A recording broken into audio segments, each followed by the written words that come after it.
Welcome to the Learning Pines YouTube. We hope this video helps. You start by opening Wallet and verifying your Apple Cash card is active and has money. This is essential. Next, sign into the App Store with the same Apple ID and make sure your country matches wallet settings. Once done, check that your device runs iOS 11. 2 or later and that two-factor authentication is on. This prevents payment errors. Now open App Store to begin a purchase, so you can select Apple Cash as your payment option when prompted. On the purchase screen, tap your account or the payment method field to edit. Then choose Payment Information and select Apple Cash. This directs charges to your Apple Cash balance. If Apple Cash does not appear, tap Add Payment Method and confirm wallet is linked to the same Apple ID.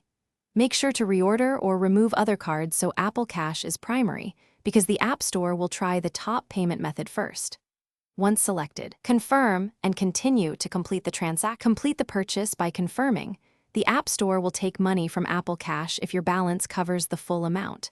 If the balance is partial, the remainder will charge the next payment method, so make sure your backup card is valid and ordered correctly. If a payment fails, sign out and back into your Apple ID, restart the device, and confirm wallet settings. Finally, if you still have issues, add funds to Apple Cash or temporarily set Apple Cash as the only payment method to Thanks for watching. Consider subscribing if we helped you.